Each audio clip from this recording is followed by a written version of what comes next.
My world completely collapsed when I saw who was sitting next to my son in that car and overheard the conversation they were having about me.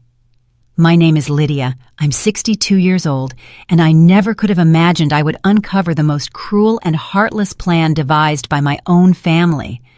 It all began that afternoon when I decided to surprise Javier, my only son. I had made his favorite dessert and wanted to take it to his office to brighten his day. When I pulled into the parking lot, I saw his silver sedan parked in a corner spot. I had a mischievous idea that made me smile like a little girl. I would hide in the back seat to surprise him when he returned. I slipped silently into the car, which was fortunately unlocked, and crouched behind the front seats. My heart pounded with excitement, thinking of the look on his face when I appeared with the chocolate cake he had loved since he was a boy. I waited there, holding my breath, listening to every sound in the parking lot. After a few minutes that felt like an eternity, I heard footsteps approaching.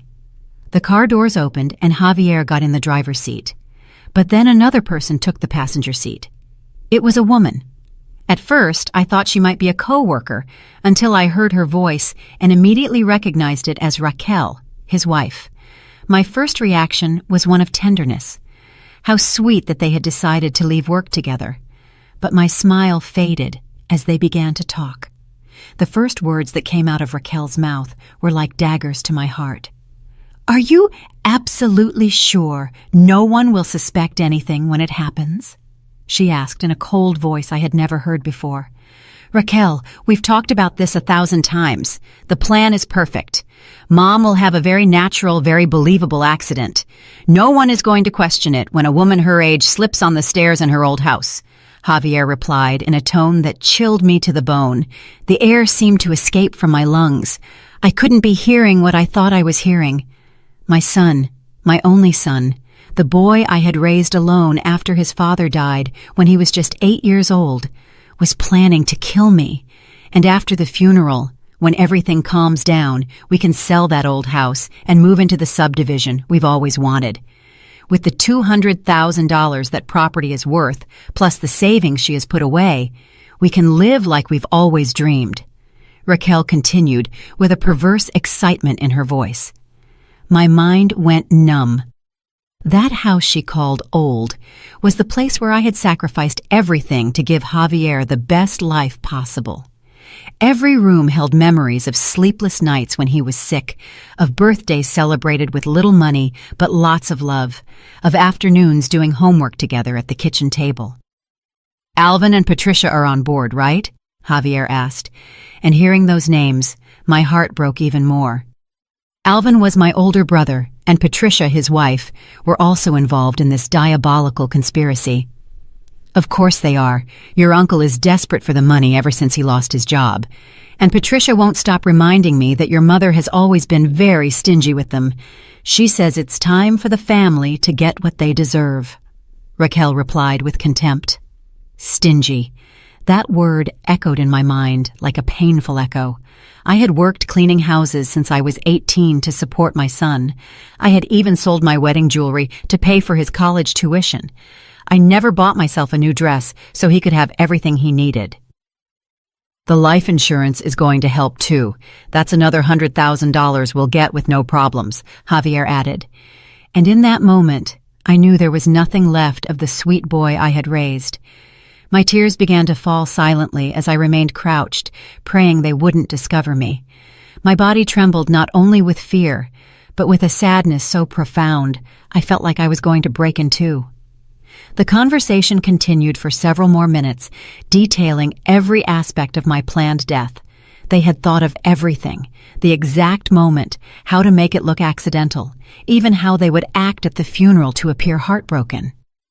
When they finally got out of the car and walked away as if nothing had happened, I waited another 10 minutes before I dared to move. I emerged from that car a completely different woman from the one who had entered. The loving, trusting mother had died in that back seat. I walked toward my old car on trembling legs, knowing I had to make a decision that would change everything forever. I drove home in a state of complete shock, with tears blurring my eyes and my heart shattered into 1,000 pieces. I couldn't believe what I had heard. My own son, the reason for my existence, wanted to kill me for money. But to fully understand this betrayal, I need to tell you how we got here, because my story with Javier began 35 years ago when he was born in the midst of absolute poverty. His father, Robert, died in a construction accident when Javier was just 8 years old. He left us with no insurance, no savings, nothing but a small, very old house we had bought with great sacrifice. Overnight, I became a single mother with a child to support and no formal education beyond high school. I started working cleaning houses at the age of 20. I woke up every day at 5 in the morning, made breakfast for Javier, took him to school, and then drove all over the city cleaning offices, houses, apartments, whatever was necessary to bring money home. My hands became rough from the cleaning chemicals. My back bent from carrying heavy buckets, but I never complained. Javier was a bright child, always the best in his class. His teachers constantly told me he had a brilliant future ahead of him, that I had to make sure he went to college. Those words became my life's mission. Every dollar I earned, I saved religiously for his education. When he turned 15, he needed a computer for his school projects. All the other mothers could easily buy them for their children, but for me, it would cost 3 months of work. I sold my wedding ring, the only valuable memento I had of Robert, to buy him that computer. Javier never knew the sacrifice I made, and I never told him because I didn't want him to feel guilty. During his senior year of high school, private universities started sending us information about their law programs. Javier had decided he wanted to be a lawyer, and I was willing to do anything to make that dream come true. The tuition was $20,000 a year, a fortune for a woman like me. I talked to my brother Alvin to ask for his help. He had a good job at an insurance company and lived comfortably with Patricia. I explained the situation to him. I begged him to lend me even a part of the money, promising to pay it back with interest. His response was cruel and direct. "Lydia, I can't risk my savings on your son's impossible dreams. He should get a job and forget about those fantasies of becoming a professional." Those words hurt me deeply, but they didn't stop me. I got a second job cleaning a veterinary clinic at night. I worked from 5 in the morning until 11 at night, 7 days a week. My body was exhausted, but my determination was unbreakable. I also started selling homemade food on weekends. I prepared tamales, empanadas, cakes, anything that could generate extra income. Javier helped me sometimes, but I preferred he focus on his studies. "Your job is to study, son. Leave the rest to me," I always told him. I finally managed to save the money for his first year of college. The day I accompanied him to enroll, I cried tears of happiness seeing his name on the official documents. My son was going to be a lawyer. All my sacrifice had been worth it. The college years were the hardest of my life. I worked up to 14 hours a day to keep the payments current. There were months when I barely had money to eat, but I always made sure Javier had everything he needed: books, supplies, money for social outings. I didn't want him to feel different from his classmates who came from wealthy families. During his junior year, Javier started dating Raquel, a classmate who came from a very well-off family. Her father owned several businesses, and she was used to a luxurious lifestyle I couldn't even imagine. At first, I worried that Javier would feel inferior, but he seemed to be in love and happy. Raquel was always cordial with me, but from the first moment I felt a coldness in her demeanor. When she came to my house, she observed everything with a critical eye. The old furniture, the walls that needed painting, the small kitchen where I prepared simple meals. She never said anything directly, but her gestures spoke for themselves. After he graduated, Javier got a job at a prestigious law firm. His first paycheck was more than everything I earned in 3 months. I felt proud, but also relieved, thinking I could finally rest a little after so many years of intense work. He married Raquel in an elegant ceremony that cost me my last savings. She had insisted on a wedding appropriate for their social position, and even though the expense left me with no money, I wanted my son to be happy. During the reception, I heard some guests commenting about the groom's humble mother with a certain disdain, but I tried to ignore it. After the wedding, Javier's visits became less frequent. Raquel always had excuses: social commitments, work trips, family gatherings with her parents. When they did visit, the conversation centered on their new life. The luxurious apartment they had rented, the expensive restaurants where they dined, the plans to move to an even bigger house. I continued to work, but now only part-time. At 60 years old, my body could no longer handle the grueling hours of before. I had managed to save about $50,000 over the years, money I kept religiously for emergencies or to help Javier if he ever needed it. My relationship with my brother Alvin also deteriorated over time. After Javier graduated and got a job, Alvin started making sarcastic comments about how some people are lucky with their successful children. Patricia was even worse, always implying that I had been selfish for investing so much in Javier's education instead of helping the extended family. What hurt me the most was seeing how Javier was starting to change. His values, his way of speaking, even the way he dressed became different. Sometimes, when he talked to me, I detected a condescending tone that broke my heart. It was as if he was ashamed of his humble origins. 6 months ago, Javier and Raquel started talking about buying a house in an exclusive area of the city. The properties there cost more than $500,000, an amount that was incomprehensible to me. When I asked him how they planned to pay for it, he responded vaguely about investments and business opportunities. I also noticed that conversations about money became more frequent during their visits. Subtle questions about the value of my house, about my savings, about whether I had life insurance. At the time, I thought it was filial concern, that he wanted to make sure I was financially okay. Now, sitting in my kitchen, after having heard that horrible conversation in the car, all the puzzle pieces began to fit together. The changes in his personality, the questions about money, Raquel's influence, the complicity of Alvin and Patricia. It had all been part of a macabre plan that had been brewing for months. My son, for whom I had sacrificed my entire life, wanted to kill me to inherit my assets and collect my life insurance. The irony was cruel. The money they wanted to murder me for had been earned for the sole purpose of giving him the best life possible. I couldn't sleep a single minute that night. I lay awake in my bed, staring at the ceiling, trying to process the enormity of what I had discovered. My mind wouldn't stop replaying every word of that diabolical conversation. Over and over again, I heard Raquel's cold voice talking about my death as if it were a business transaction, and my son's voice, my own son, agreeing to the details of my murder. At dawn, I got up with a determination I didn't know I had. If they wanted to play dirty, I could too. But first, I needed to fully understand what I had become to them. I decided to do something I had never done in my life: spy on my own family. Over the next few days, I began to observe Javier and Raquel's behavioral patterns. I parked discreetly near their apartment in the mornings, followed them from a distance when they went out, and paid attention to every detail of their conversations when they visited me. What I discovered horrified me even more.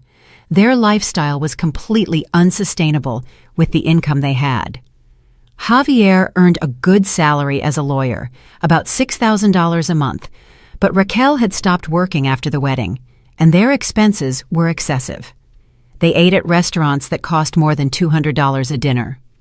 Raquel bought $1,000 designer handbags, and they had rented an apartment with a monthly rent of $3,000. I also found that they had accumulated enormous debts. I accidentally overheard a phone call where Javier was arguing with someone from the bank about late credit card payments. They owed more than $50,000 in loans and cards, and the interest was accumulating quickly. The financial pressure had driven them to desperation, and I represented their only way out. My house, which they had valued at $200,000, my life insurance policy of $100,000, and my savings of $50,000 totaled exactly the amount they needed to save their financial situation and buy their dream house. But the most devastating thing was discovering that my brother Alvin was not only involved, but he had been the one who had originally suggested the idea. One afternoon, while cleaning the office where Patricia worked, I overheard a phone conversation that took my breath away. "Lydia has always been so selfish with her money," Patricia was saying to someone on the phone. Alvin is right. It's time for the family to get what they deserve. That stingy old woman is going to die sooner or later. Why wait? We need that money too. Alvin lost his job 3 months ago and we haven't been able to pay the mortgage. I stood paralyzed behind her office door. My brother had lost his job and hadn't told me anything. Instead of asking me for help as family, he had decided it was better to kill me to get the money. That same night, I decided to confront Alvin directly.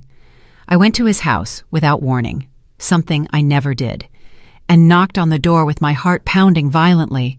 When he opened it, his face showed surprise and a flicker of what looked like guilt. "Lydia, what are you doing here so late?" he asked without inviting me in. "Alvin, I need to talk to you. Can I come in?" I said, trying to keep my voice calm. We went into the living room where Patricia was watching television. She greeted me coldly, as she always had for the past few years. I sat on the sofa and decided to get straight to the point. "Alvin, is it true that you lost your job?" I asked, watching his reaction carefully. His face turned red, and Patricia immediately turned off the television. "How did you find out?" he asked defensively. "It doesn't matter how I found out. What matters is that you're my brother and you didn't tell me anything. Why didn't you ask me for help?" Alvin and Patricia exchanged glances that confirmed my worst suspicions. There was a silent communication between them, as if they had rehearsed this conversation. "Lydia, you've always had your own problems. We didn't want to bother you," Patricia replied with a false smile that didn't reach her eyes. "Patricia, I'm his sister. If Alvin needed help, I would be willing to help him. I have some savings." At that moment, I saw something horrible in my brother's eyes. It wasn't gratitude or relief, but resentment. "Some savings?" he asked sarcastically. "Lydia, we all know you have a lot more than just some savings. You've been hoarding money for years while the rest of the family struggled." His words hit me like slaps. "Alvin, I earned that money by working 14 hours a day to give my son an education. I didn't hoard it. I sacrificed everything for him." "Exactly!" Patricia interrupted with venom in her voice.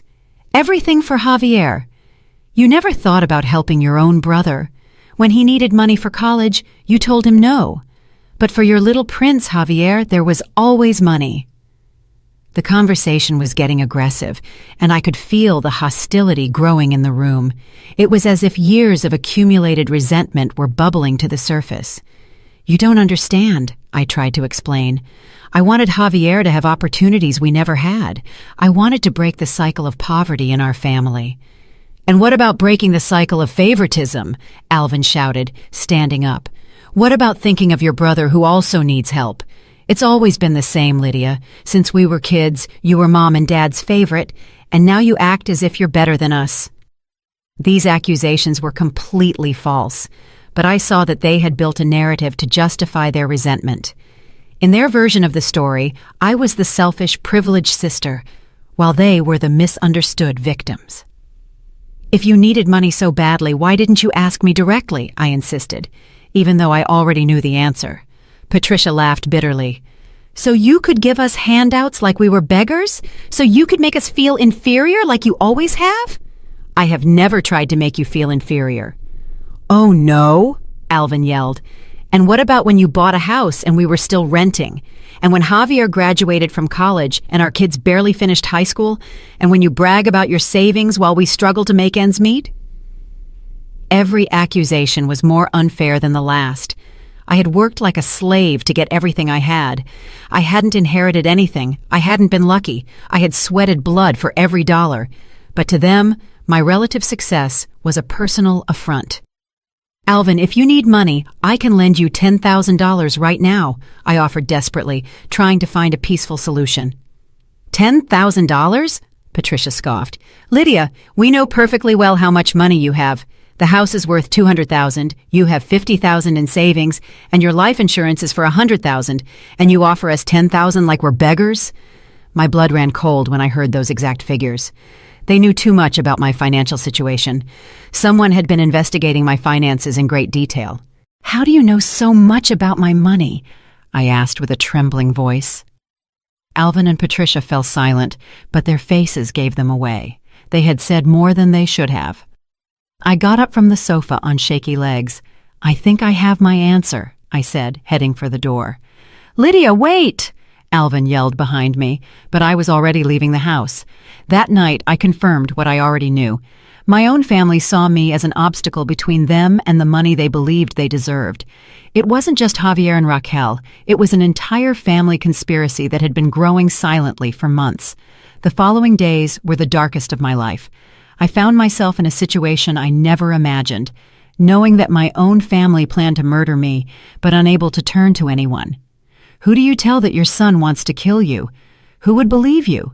Besides, I had no concrete proof, just a conversation I had overheard hidden in a car. I decided I needed more evidence before taking any action. If I was going to fight them, I had to be completely prepared. I began to document everything: their behavioral patterns, their conversations, their visits, anything that could serve as evidence later. I also made a decision that terrified me, but I knew was necessary. I was going to let them believe their plan was working.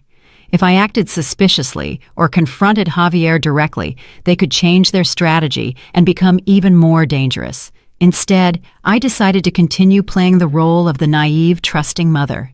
3 days after my confrontation with Alvin, Javier called me to invite me to dinner. His voice sounded especially affectionate on the phone, which gave me goosebumps knowing what he really thought of me. "Mom, Raquel and I want to take you to that Italian restaurant you like so much," he said in a sweet tone. "We haven't spent time together as a family in a while." The restaurant he mentioned was one we had only gone to once more than a year ago, and I hadn't liked it particularly, but I feigned excitement. "How sweet, son. I love the idea." "Perfect. We'll pick you up Friday at 7. And Mom, wear your favorite green dress. We want you to look nice." That specific reference to my clothing seemed strange to me, but I accepted without asking questions. After I hung up, I wondered why he would have mentioned that particular dress.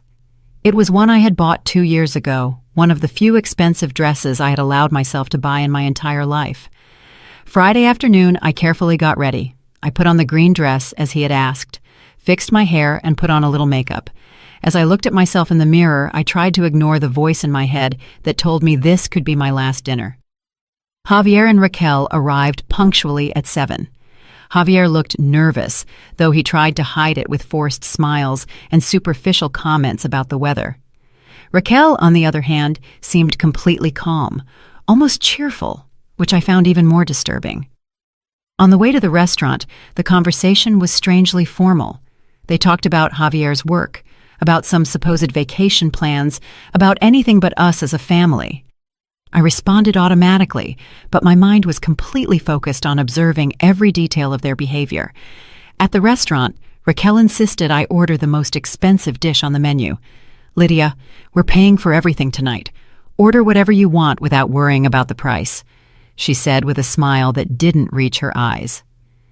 During dinner, they began to ask seemingly casual questions about my health. How had I been feeling lately? Had I had dizziness, problems climbing stairs? Had I updated my health insurance recently? "Mom, we're worried about you living alone in that big house," Javier said in a concerned tone. "The stairs are steep. What if you were to fall?" "Oh, son, don't worry. I've lived in that house for 30 years. I know every step perfectly," I replied, trying to sound nonchalant. "But Mom," Raquel insisted, "accidents don't care how long we've lived in a place. Maybe you should consider moving to a single-story apartment, something safer for a woman your age." The way she said accident gave me goosebumps. It was as if she was testing the word, seeing how it sounded out loud. "And Mom," Javier continued, "have you thought about making a will? I know it's uncomfortable to talk about these things, but it's important to have everything in order." There it was, the real reason for this dinner. They wanted to make sure the will was updated before they killed me. "Well, I do have a basic will that I made a few years ago," I partially lied. "I'm leaving everything to you, of course." I saw Javier and Raquel exchange a quick look of satisfaction. It was a look that lasted barely a second, but it was enough to confirm all my suspicions. "That's good, Mom, but maybe you should review it with a lawyer. The laws change, and we want to make sure your wishes are carried out exactly as you want," Javier said in a professional tone. In fact, Raquel added, Javier could help you with that. Since he's a lawyer, he could make sure everything is perfect. The irony was macabre. My son, who planned to kill me, wanted to be the one to draft the will that would benefit him after my death. After dinner, they insisted on driving me back home. During the ride, the conversation became even more sinister. They started talking about what would happen in different hypothetical situations. Mom, if something were to happen to you, Javier said in a seemingly worried voice, is there anything specific you would want us to do with your personal belongings? Why are you talking about such sad things? I asked, feigning annoyance. I plan to live for many more years. Of course, Mom, Raquel quickly said. We just want to be prepared just in case. It's the responsible thing to do. When we arrived at my house, something strange happened. Instead of saying goodbye at the door as they always did, they insisted on walking me inside. Let us help you with the stairs, Mom. It's dark and you could trip, Javier said, taking my arm. As we went up the stairs to my door, I felt their eyes evaluating each step, each handrail, every possible point where an accident could occur. It was as if they were doing a reconnaissance of the crime scene. Once inside, Raquel started walking through the house as if she were inspecting it. Lydia, you really should get better lighting on these stairs. They're very dangerous in the dark. And Mom, Javier added, this rug at the top of the stairs is a little loose. You could easily trip on it. Each comment was another deeper stab in my heart. Not only were they planning to kill me, but they were here in my own home, calculating exactly how to do it. After they left, I stayed awake all night, trembling not only with fear but with a sadness so profound it physically hurt. My son had been in my house, had had dinner with me, had feigned concern for my well-being, all while planning my death. That night, I made the most difficult decision of my life. I couldn't just wait for them to execute their plan. I couldn't continue living with the constant terror of knowing that every day could be my last. I had to act, but in a way they would never expect. If they wanted me to have an accident, then that's exactly what they were going to get. But it would be an accident that I would completely control. I began to plan my own fake death. Planning my own death was the most surreal and terrifying experience of my life. For entire days, I stayed awake thinking about every detail, every possible failure, all the ways my plan could go wrong. But I knew it was the only way to expose my family and save my own life. First, I needed help, and there was only one person in the world I completely trusted, my neighbor Beatrice. She was 70 years old, had been a nurse her entire life, and we had been close friends for more than 20 years. If anyone could help me with this impossible plan, it was her. One morning, after making sure no one was watching me, I went to her house with my heart pounding violently. When she opened the door, she immediately noticed my agitated state. "Lydia, what's wrong? You look terrible," she said, inviting me in. We sat in her kitchen where we had had coffee hundreds of times over the years. But this conversation would be different from all the others. "Beatrice, what I'm about to tell you is going to sound crazy, but I need you to listen carefully," I began in a trembling voice. I told her everything, from the conversation I had overheard in the car to the sinister dinner, from the confrontation with my brother to the strange visits to my house. Beatrice listened to me in silence, but I saw her expression change from surprise to horror and finally to indignation. "My God, Lydia, this is monstrous," she said, finally taking my hands in hers. "Beatrice, I need your help. I have a plan, but I can't do it alone." I explained my idea to her. I was going to fake my own death in a way so convincing that even the paramedics would believe I had died. Beatrice, with her medical experience, could help me simulate the vital signs of a deceased person for long enough for them to declare me dead and begin the procedures.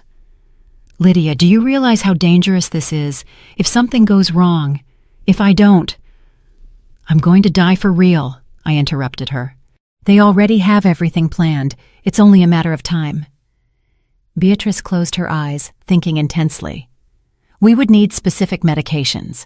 We would have to calculate the exact doses, and the timing would have to be perfect. So will you help me?" She looked at me intently for several seconds that felt like hours. "Yes," she finally said. "But we're going to do it in the safest way possible." Over the next few days, Beatrice and I worked on the details of the plan.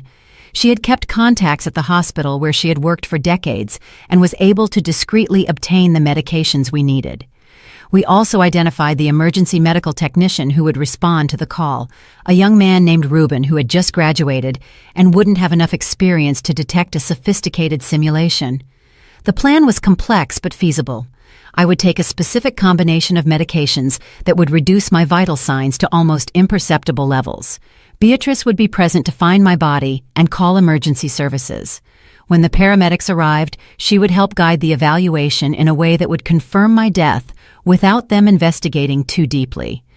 After I was declared dead, my body would be taken to the hospital morgue, where a friend of Beatrice's, a pathologist named Dr. Jones, not my brother, had agreed to help us without asking questions.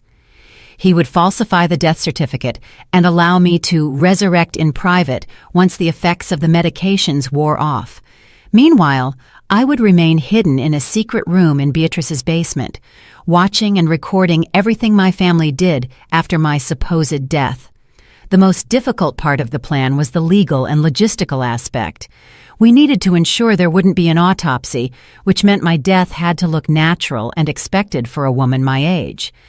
Beatrice suggested faking a heart attack, something common and rarely investigated in older people with no history of previous problems. 2 weeks after we started planning, we decided we were ready. We chose a Sunday afternoon when we knew Javier and Raquel would be at her parents' house for their weekly family lunch. On Sunday morning, I woke up feeling strangely calm. After weeks of constant terror, I was finally going to take control of the situation. I dressed carefully in my favorite yellow dress, fixed my hair, and even put on a little makeup. If I was going to die, I wanted to look dignified. Beatrice arrived at 2 p.m. with a small medical bag. "Are you sure about this, Lydia?" she asked me one more time. "Completely sure." I took the medications under her careful supervision. The taste was bitter and unpleasant, but I tried not to think about it. "How long until it takes effect?" I asked. "Between 15 and 20 minutes. You'll feel drowsy first. Then your breathing will become shallow and your pulse will decrease dramatically. It will be like entering a very light coma." The next few minutes were the longest of my life. Beatrice monitored my vital signs constantly, noting every change in a notebook. Gradually, I began to feel as if I were floating, disconnected from my body. "Lydia, can you hear me?" Beatrice asked. I wanted to answer, but my voice wouldn't come out. I could hear her perfectly, but it was as if I were paralyzed. It was terrifying and fascinating at the same time. "Perfect. Your vital signs are exactly where we need them to be. Now I'm going to call 911. I heard her dial the phone and start to play the most important role of her life. "Please, hurry. I found my neighbor unconscious in her house. I think she's dead. She's not breathing. She doesn't have a pulse. Hurry!" While we waited for the paramedics to arrive, Beatrice carefully positioned me on the floor of my living room, arranging my body in a natural position for someone who had collapsed from a heart attack. "Everything is going to be all right, Lydia," she whispered in my ear. "In a few hours, this will be over, and we'll have all the evidence we need." I heard the sirens approaching, and my heart would have started pounding violently if I had had any control over it. This was the moment of truth. If something went wrong with Beatrice's acting, if the paramedics were more experienced than we expected, if there was some detail we had overlooked, the whole plan would fall apart. The paramedics entered my house with their medical equipment, and from my semi-conscious state, I could hear fragments of their evaluation. 62-year-old female unresponsive. I don't detect a pulse. Respiration is imperceptible. How long has she been like this? "I found her a few minutes ago," Beatrice replied in a broken voice that sounded genuinely distressed. "I came to visit, and the door was open. I found her like this, on the floor." After several minutes of evaluation, I heard the words I had been waiting for and fearing at the same time. "I'm sorry, ma'am. Your friend has passed away. It was likely a heart attack. At this age, it happens very quickly." Officially, Lydia had died. Now began the most difficult part of the plan, observing how my family would react to the news of my death. I woke up in the basement of Beatrice's house, completely disoriented and with a mouth as dry as the desert. The effects of the medications were gradually wearing off, but my body felt heavy and strange. Beatrice was sitting beside me, monitoring my recovery with the same professional dedication she had shown throughout my death. "How do you feel?" she asked, helping me sit up slowly. "Like I was actually dead," I replied in a hoarse voice. "It worked. They officially declared me dead. Perfectly. The death certificate is already signed. Officially, Lydia Monroe died yesterday at 3:45 in the afternoon from a sudden heart attack." The reality of what we had done hit me head on. I no longer legally existed. I was a ghost, free to observe how my family would react without them knowing I was watching. "Did you call Javier?" I asked, though the question physically hurt me. "Yes, I called him last night after they took you to the hospital. His reaction was disturbing." Beatrice showed me the phone where she had recorded the conversation. With trembling hands, I replayed the audio. "Javier, it's Beatrice, your mom's neighbor. I have some very sad news. Your mother passed away this afternoon." There was a silence that lasted several seconds. When he finally spoke, his voice didn't sound surprised or devastated. It sounded relieved. "Oh my God, what happened?" he asked. But there was something forced about his tone of shock. "It was a heart attack. I found her in her house.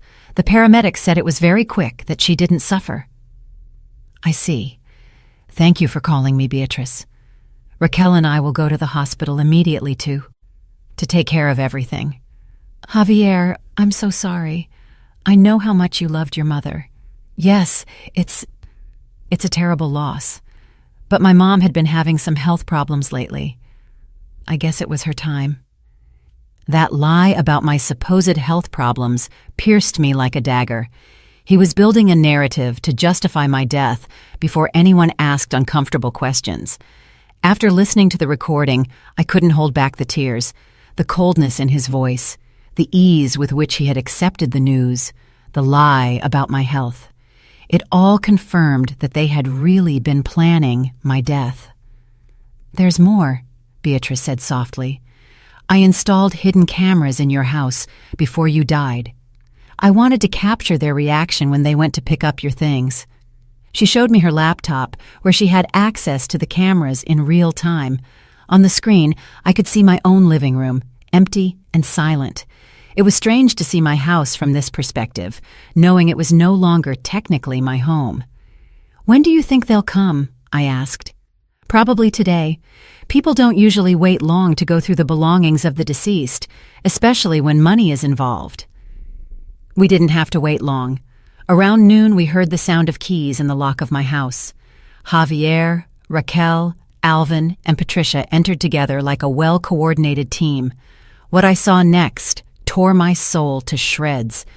There were no tears, no mourning, not even a respectful pause upon entering the house where I had lived for 30 years.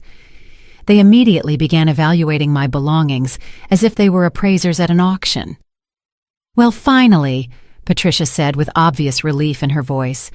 "I didn't think this day would ever come."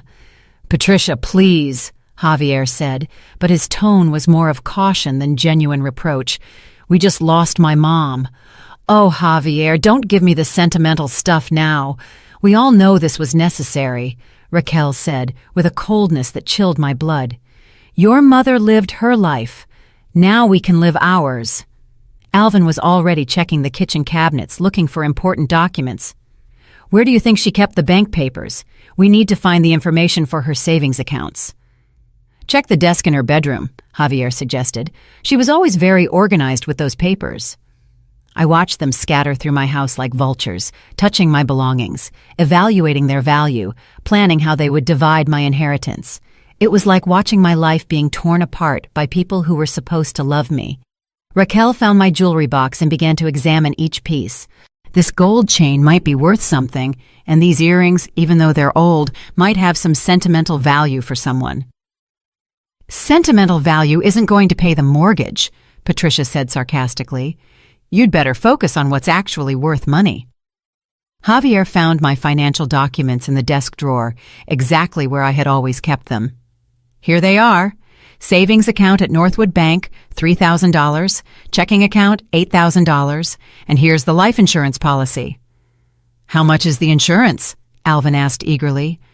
$100,000. Sole beneficiary, me. Perfect, Raquel said with satisfaction. With that, plus the savings, plus what we get from selling the house, we'll have enough to buy the new house and pay off all our debts. And we'll get our share, right? Patricia asked in a threatening tone. Of course, Javier replied quickly. As we agreed, a quarter for you. Listening to my family negotiate the division of my inheritance while my body was still fresh in the morgue was more painful than I had imagined. But the worst was yet to come. Alvin found a family photo on my nightstand, one of the few pictures where we all appeared together on a Christmas 5 years ago. Instead of showing any emotion upon seeing it, he threw it in the trash without ceremony. We don't need to keep these sentimental things, he said with disdain. Alvin's right, Raquel confirmed. We need to be practical. We're going to sell the house quickly, so we can't clutter ourselves with useless things.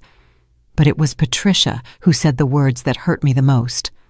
Honestly, I'm surprised it took her so long to die. With how stubborn she was, I thought she'd live to be 90 just to spite us. They all laughed. They laughed at me, at my death, at my supposed stubbornness for having lived so long. In that moment, any doubt I might have had about the justice of my plan completely disappeared. Javier took out his phone and started making calls. Morrison Real Estate Agency? This is Javier Ruiz. I need you to come appraise a house for a quick sale. Yes, it's urgent. The owner passed away yesterday. We want it on the market this week. They hadn't even planned a dignified funeral. When Raquel asked about the funeral arrangements, Javier replied, simple cremation, no wake, no ceremony. It's cheaper and faster. And if people ask why there was no wake, Alvin asked.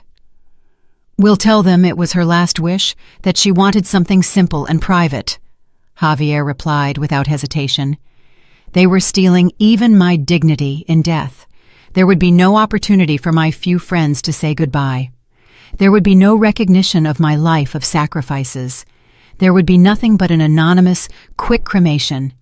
They spent 3 hours in my house cataloging every valuable object, planning the sale, distributing my belongings as if they were spoils of war. When they finally left, my home had been completely violated. That night, as I watched the recordings over and over again, I made my final decision. It wasn't enough to expose their murder plot.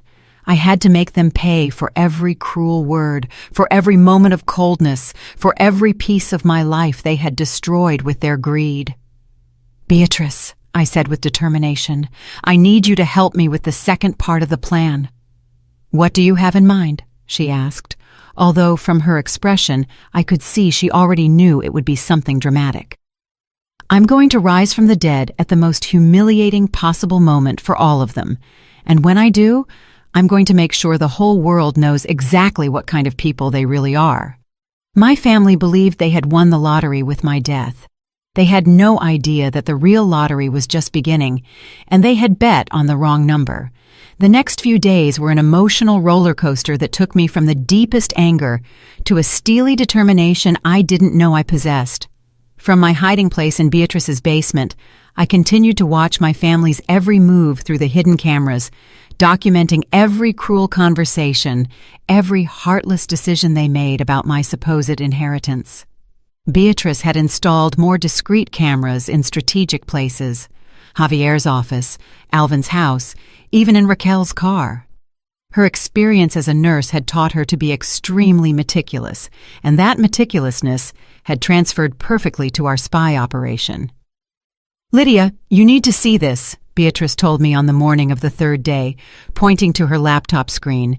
Javier is in his office talking to someone on the phone. In the recording, I could see my son sitting at his desk, talking with a smile that made my stomach churn. Yes, Mr. Davis, I understand it's a fast process for life insurance when the death is due to natural causes, Exactly. A heart attack. No, there was no autopsy. The doctor said it was completely normal for a woman her age with her history of stress. How long for the payout? 1 week. Perfect. What impacted me the most was his completely nonchalant tone. There was no trace of pain, not even the discomfort one would expect from someone who had just lost their mother. He sounded like a businessman closing a routine deal. After he hung up, he immediately dialed another number. "Raquel, it's me. Good news. The insurance will be processed this week. $100,000 clean. Yes, I already called the real estate agency. They're coming tomorrow to appraise the house." "What?" "No, I haven't had time to think about feelings. We have to be practical." That last phrase broke my heart. His mother had died just 3 days ago, and he didn't have time for feelings. But what truly prepared me for the final phase of my plan was a conversation we captured that same afternoon between Raquel and Patricia at a downtown cafe. "You know what the best part of all this is?" Raquel said, sipping her latte. "That we finally got rid of that burden. Javier always felt guilty for not visiting her more, for not giving her more money. Now he can live his life without that constant pressure." "Oh, yes," Patricia replied enthusiastically. "And the best part is that no one will ever suspect a thing.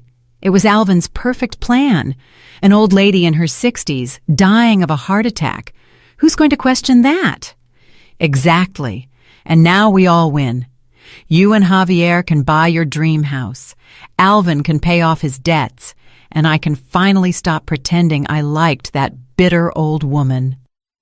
Hearing Raquel call me a bitter old woman after years of me treating her like a daughter was the final straw. In that moment, any last shred of maternal or familial love that might have remained in my heart completely evaporated. "Beatrice," I said that night, "you have contacts in the media, don't you?" "A few. Why?" "Because I want my resurrection to be public. I don't want them to find out in private and have time to make excuses or manipulate the situation. I want the whole world to see exactly who they are." Beatrice smiled for the first time since this nightmare had begun. "I have a friend who works at Channel 7 News, Maria Elena Vargas, the investigative reporter. She loves these kinds of stories." "Perfect. When can we meet with her?" The next day, Maria Elena came to Beatrice's house at night after making sure no one had followed her. She was a woman in her 40s with intelligent eyes and that energy that characterizes good journalists. "Mrs. Monroe," she said, after we explained the entire situation to her, "this is absolutely incredible. If you have the evidence you say you do, this could be the story of the year."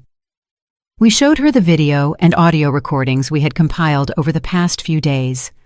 I watched her take notes furiously as she listened to my family's conversations, and her expression changed from professional skepticism to genuine outrage.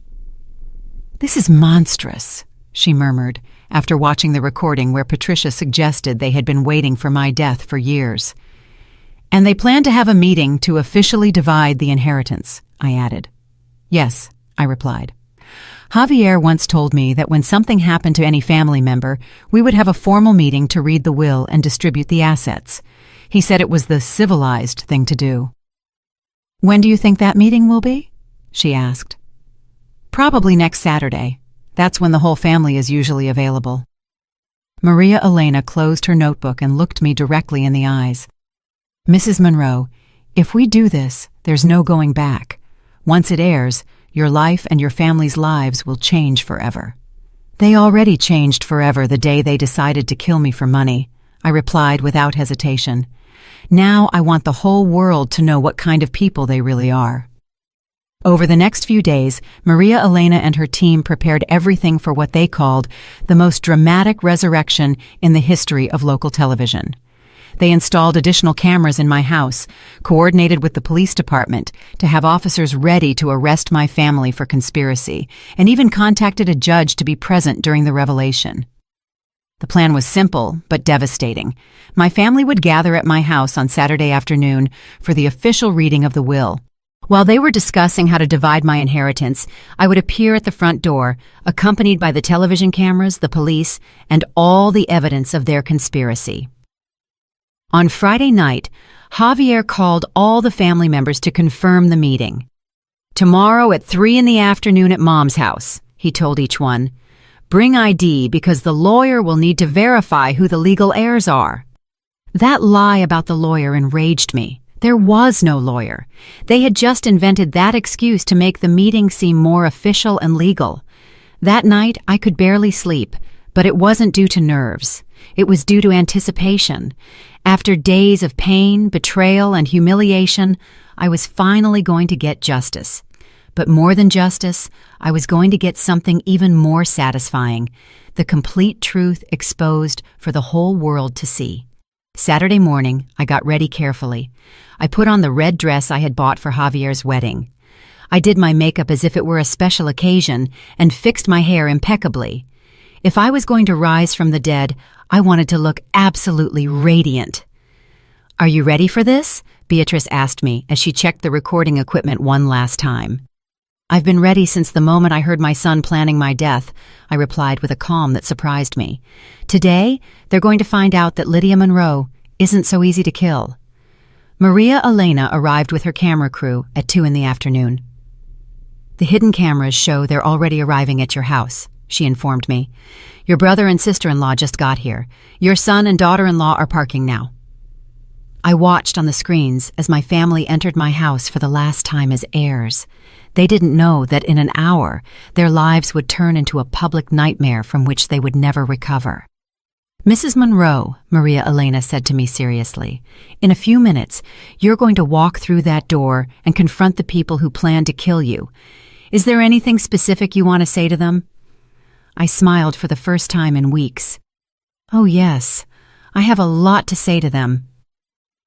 At 3:15 in the afternoon, as I watched my family through the hidden cameras settling into my own living room to divide my inheritance, I felt a mix of nerves and determination that I had never experienced in my life. It was as if all the years of sacrifice, humiliation, and pain had concentrated into this definitive moment. On the screens, I could see Javier sitting in my favorite armchair, the same one where I used to read him stories when he was a boy. He had a folder with legal documents in his hands and an expression of satisfaction that made my stomach churn. Raquel was beside him, wearing a new dress that had probably cost more money than I spent on clothes in an entire year. Alvin and Patricia occupied the sofa, and I could see the greed in their eyes as they waited to hear the exact figures of my inheritance. Patricia had even brought a notebook, where she was writing down numbers as if it were a business meeting. "Well," Javier began in a solemn but fake tone, "we are here to discuss the distribution of my mother's assets. As you all know, she named me the sole heir in her will. But as a family, we have agreed to make a more equitable distribution," Raquel added, with a smile that didn't reach her eyes. Maria Elena touched my shoulder. "It's the perfect time, Mrs. Monroe. They're talking about exactly what we expected." I took a deep breath and walked toward the door of my own house, accompanied by 2 camera operators, a sound technician, 2 police officers, and the most tenacious reporter. My heart was pounding so hard, I thought the whole neighborhood could hear it. "Are you recording?" I asked the main camera operator. "Yes, ma'am, we're live." Those words gave me the final push of courage I needed. Thousands of people were about to witness the most poetic justice of their lives. I put my key in the lock and turned it slowly. The metallic sound echoed throughout the house, and I immediately heard the conversations in the living room stop. "Did you hear that?" Patricia's nervous voice asked.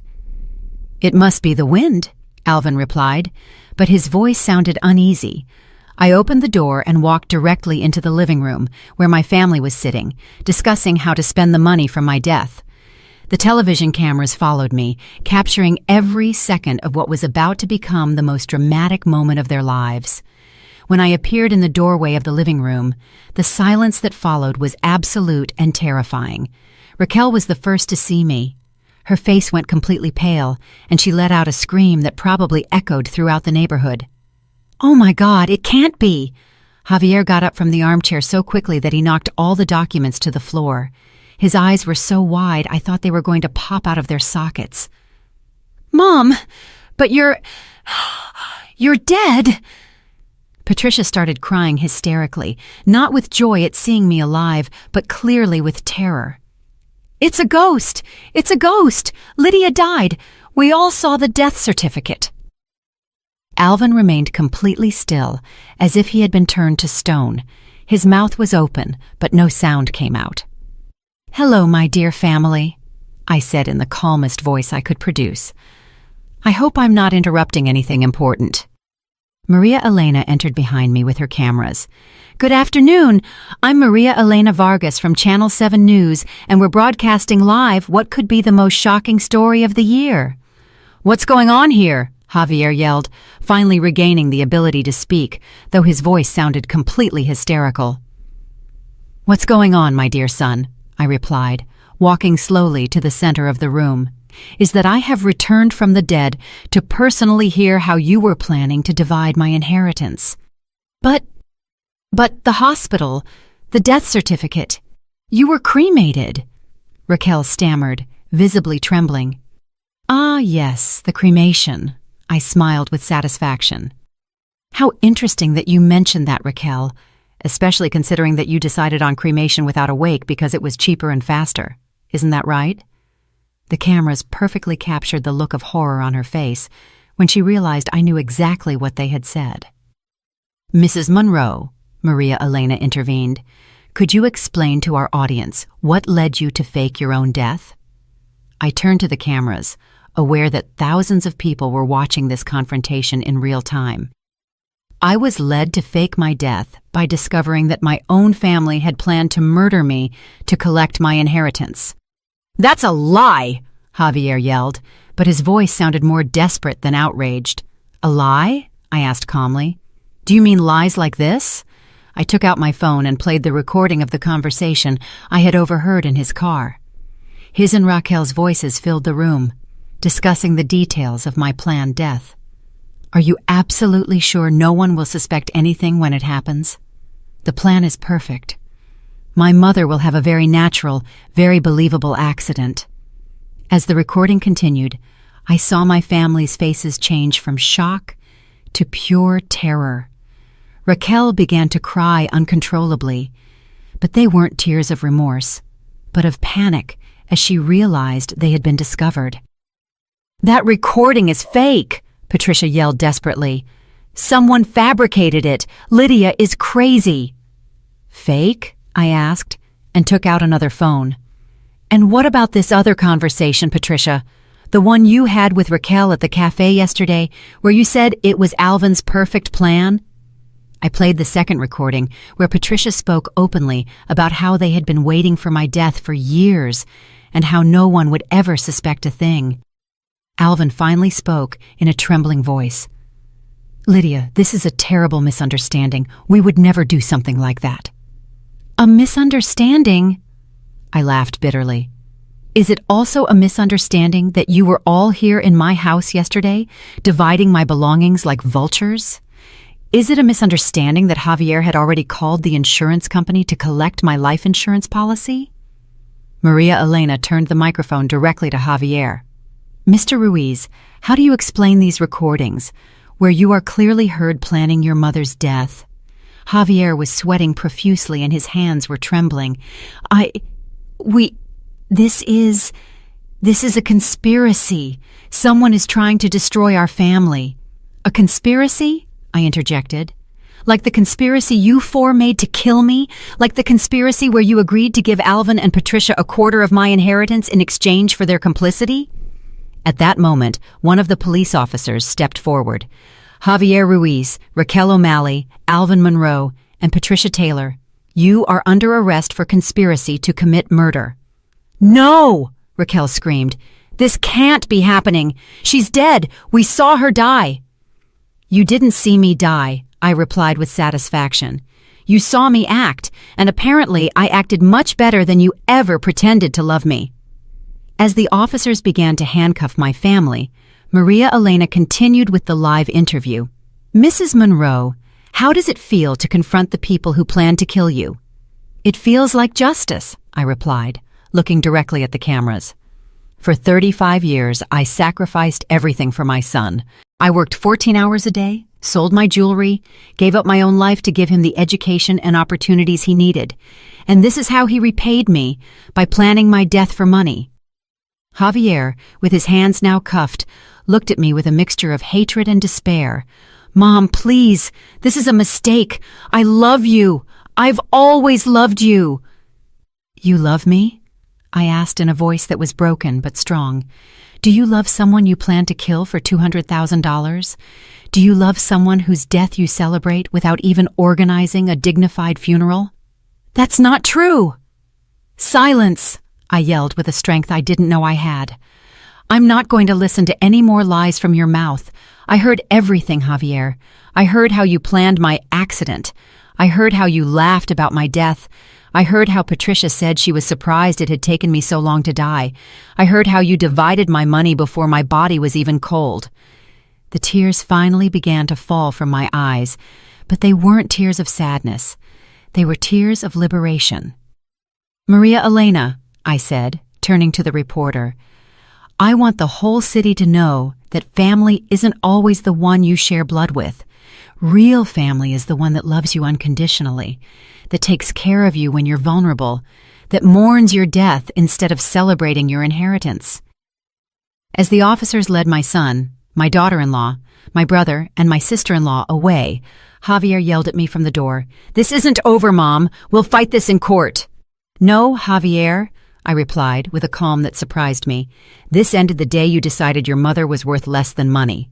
Now you're going to face the consequences of your actions." When the house finally fell silent, Maria Elena closed the live interview.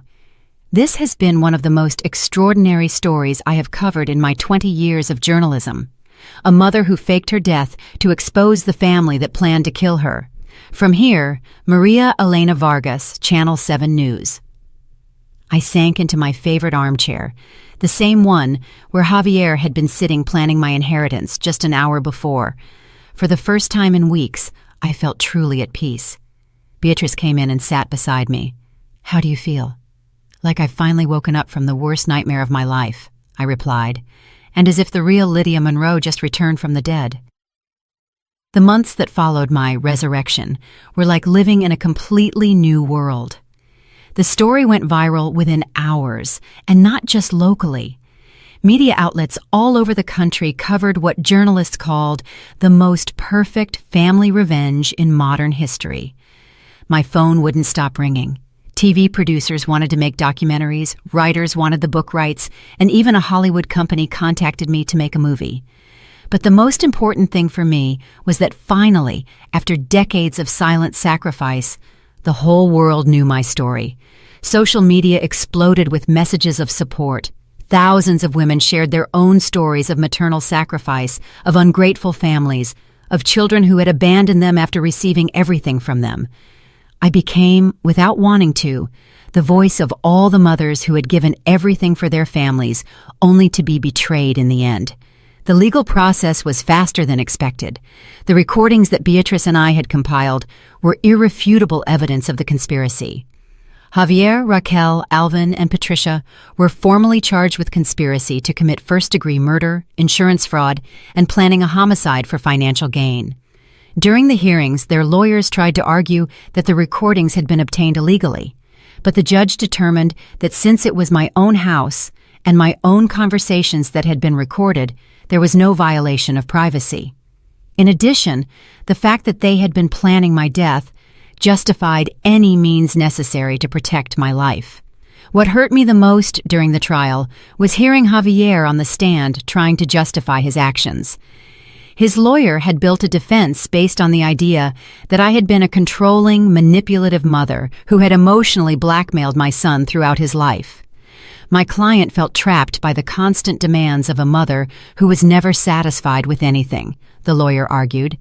Mrs. Monroe used her sacrifice as an emotional weapon against her son, making him feel guilty for wanting to have his own life.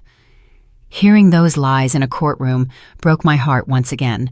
They had turned my unconditional love and my sacrifices into something toxic and manipulative. In their narrative, I was the villain, and they were the victims of my supposed maternal tyranny. But when it was my turn to testify, I had the opportunity to tell my side of the story. In a firm but emotional voice, I narrated every sacrifice, every sleepless night, every extra job I had taken to give Javier the best life possible. I described how I had sold my wedding ring to buy him his first computer, how I had worked 14 hours a day to pay for his college, how I had given up my own happiness to ensure his. "Your Honor," I said, looking directly at the judge, "I never blackmailed my son with my sacrifice. On the contrary, I tried to hide it from him so he wouldn't feel guilty. I wanted him to be free to live his life, to be happy, to start his own family. The only thing I never imagined was that that freedom would mean planning my death." The most dramatic moment of the trial came when the prosecutor played the complete recordings of all the conversations we had captured. Hearing those cold voices again discussing my planned death, this time in a courtroom full of people, was devastating, but also liberating. When they played the recording where Patricia said she was surprised it had taken me so long to die, I saw several members of the jury wipe tears from their eyes. When they played the part where Raquel referred to me as that burden they had finally gotten rid of, even the judge had to pause to compose himself. Javier broke down crying during that part of the trial, but I'm not sure if they were tears of genuine remorse or simply terror of the consequences he was facing. The verdicts came back after only 3 hours of jury deliberation, guilty on all charges. Javier was sentenced to 20 years in prison. Raquel received 15 years, Alvin 12 years, and Patricia 10 years for being considered the least active in the planning but an essential accomplice in the conspiracy. When the judge read the sentences, none of them looked at me. They kept their heads down, finally facing the reality that their actions had real and devastating consequences. After the trial, I approached Javier one last time before they took him away. "My son," I said softly, "I want you to know that despite everything you've done, there is still a part of me that remembers the sweet boy you used to be." He looked at me with eyes full of tears. "Mom, I'm sorry. I'm so sorry. I don't know what I became." "You became someone who valued money more than his mother's life," I replied sadly. "But maybe these years in prison will give you time to remember who you were before greed consumed you." Those were the last words we exchanged. The following months were about a total reconstruction of my life. I sold the house where I had lived for 30 years. It had too many painful memories, and I couldn't continue living in the place where my family had planned my death. With the money from the sale, I bought a smaller but beautiful house in a quiet neighborhood near Beatrice's home. I also made a decision that completely changed my perspective on wealth and money. I donated most of my savings to a foundation that helps single mothers fund their children's college education. If my money had been what motivated my family to want to kill me, then I would use that same money to do good in the world. With the income from the rights to my story, I established a scholarship fund that bears my name. Every year, 5 working mothers receive full financial assistance to send their children to college. It's my way of making sure that my experience, however painful it may have been, can create something positive. But the most significant change in my life was the discovery of a new family. Through the letters and messages I received after my story went public, I met dozens of people who had gone through similar experiences. Mothers betrayed by ungrateful children, siblings abandoned by greedy relatives, elderly people exploited by their own kin. We formed a kind of chosen family, a support group that met regularly to share stories, celebrate achievements, and remind each other that true love exists, even when it doesn't come from where we expected. One of those people became especially important to me, Gabrielle, a 58-year-old woman whose daughter had abandoned her in a nursing home after taking all her savings. Gabrielle and I developed a friendship so deep that she became the sister I had always wanted to have. "You know what the most ironic thing about all this is?" Gabrielle said to me one afternoon as we had coffee in my new kitchen. Our biological families betrayed us for money, but we found much better families without money having anything to do with it. She was right. My new life was full of people who loved me for who I was, not for what I had. People who celebrated my achievements without calculating how they could benefit from them. People who, when my real, natural death came many years from now, would mourn my passing instead of celebrating my inheritance. 2 years after my resurrection, I received a letter from prison. It was from Javier. In 4 handwritten pages, he apologized with words that sounded genuine for the first time in years. He told me about the therapy he was receiving in prison, about how he was finally understanding the magnitude of his betrayal, about how he spent his nights remembering all the sacrifices I had made for him. "Mom," he wrote on the last page, "I know I can never undo what I did. I know I deserve to be here, and I know you may never be able to forgive me. But I want you to know that every day I spend in this cell, I remember the incredible woman who raised me, and I hate myself for having been so blind to your love." I read that letter many times over several weeks, debating with myself whether to respond or not. I finally decided to write back, not to forgive him, but to close that chapter of my life definitively.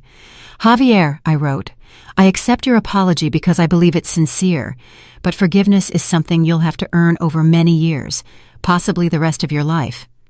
The boy I raised is buried under the